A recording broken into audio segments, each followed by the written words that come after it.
No hace demasiados años, lo recordamos todavía, no lo podremos olvidar, que la Iglesia Católica castigaba al suicida y lo castigaba de manera muy dura. Estaba prohibido el entierro para el suicida eh, con las ayudas espirituales de la Iglesia Católica. Estaba prohibido que se los enterrara en tierra sagrada. Había un corral especial, porque no era otra cosa que un corral donde se guardaban los restos de los suicidas. La Iglesia comprendió que esa decisión era cruel y que esa decisión por general no se podía mantener. Al suicida lo juzgaría Dios. Él, que es el dueño de la vida, tendría que juzgar al que dispone de su vida como si fuera propia y no como si fuera vida de Dios. Ese es el tema y eso ha tenido evolución, y con el suicida hay que ser profundamente considerado y respetuoso, como ser considerado y respetuoso ante ante una inmensa tragedia, porque el suicidio es una tragedia. En últimas, el suicidio es una fuga de la persona que se niega a aceptar los embates de la vida y prefiere el camino de la nada, el camino de la anulación total a través de la muerte. Y eso representa una tragedia, no cabe duda ninguna.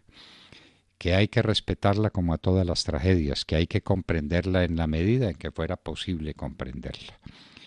Pero no se hizo de suicidas la gran historia de la humanidad. Estoy recordando aquí cómo después de Dunkerque decía Churchill que no se ganan las guerras con evasiones, no se gana la eternidad con suicidios, eso está claro. En la tragedia que acabamos de recordar en la Semana Santa, la pasión y la muerte de nuestro Señor Jesucristo, hay dos personajes en los que debemos reparar en este instante. En Jesús, que acepta todo el dolor, que acepta la voluntad del Padre, que acepta la ignominia con la que va a ser tratado hasta más allá de los límites de cualquier sufrimiento humano. La del traidor de Judas, que resuelve o cree resolver su caso ahorcándose de un árbol. Más le valiera no haber nacido, dijo de él nuestro Señor.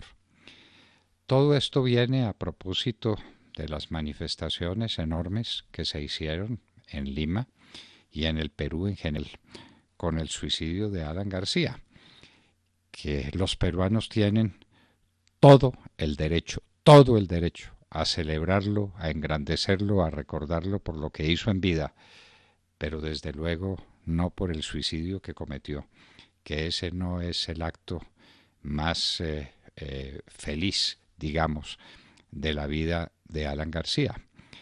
Ese es otro tema completamente distinto. Alan García merece honores y merece consideraciones y merece respeto. Allá los peruanos que lo vivieron, allá los peruanos que presenciaron ese gobierno, esos dos gobiernos, que en sus comienzos cuando menos fueron gobiernos desastrosos, cuando resolvió no pagar la deuda externa y tener un aumento inmenso en el valor del Producto Interno Bruto, para después caer en una de las depresiones más agudas que recuerde ningún país de Latinoamérica. Pero esa es otra discusión. Allá ellos, los peruanos, cómo valoren la vida y la obra política de Alan García. Lo que no vamos a permitir, digámoslo poniendo la palabra entre comillas, es que se ensalce la actuación del suicida como una actuación maravillosa, como un gesto supremo de valor moral. En absoluto, en absoluto. El suicidio, con todo el respeto y la consideración que merezca el suicidio, es una tragedia y es una fuga. Jesús se hubiera podido suicidar y no se suicidó. Nos dio el ejemplo del dolor, de la perseverancia, de la continuidad de una ruta, la ruta de la vida de la que Dios es dueño, porque la vida es de Dios, que es quien en últimas nos la otorgó.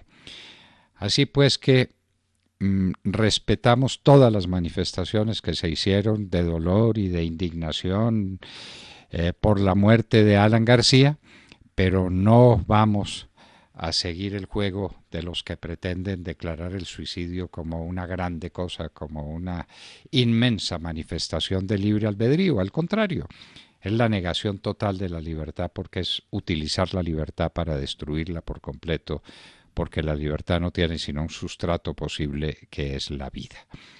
La vida que tenemos que vivir, a veces próspera, a veces feliz, ¿cuántas veces dolorosa? ¿Cuántas veces triste? ¿Cuántas veces se cierran ante nosotros todos los caminos del porvenir? ¿Cuántas veces?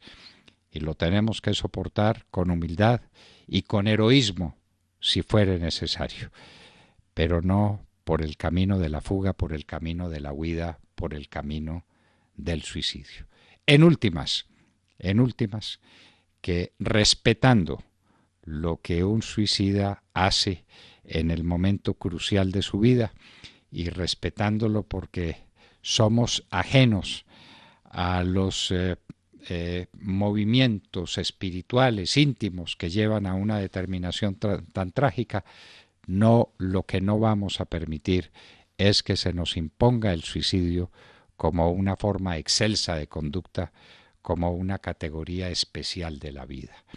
Tenemos que seguir el mandato de Dios y tenemos que seguir viviendo mientras Dios nos dé la vida, para engrandecerla, para hacerla más digna de los llamamientos de Jesús a seguir el camino de la cruz, el camino del dolor, pero también el camino de la gloria, el camino de la resurrección. Estamos en Pascua y vengan estas reflexiones sobre el valor de la pasión, de la muerte, del dolor, del abandono supremo de Jesús, pero también de su gloria infinita, la gloria de la resurrección, que es la que nos aguarda, bien por el camino del dolor, bien por caminos menos tortuosos que ese, Dios proveerá, pero en todo caso, Él, como lo dijo, es el camino, la verdad y la vida.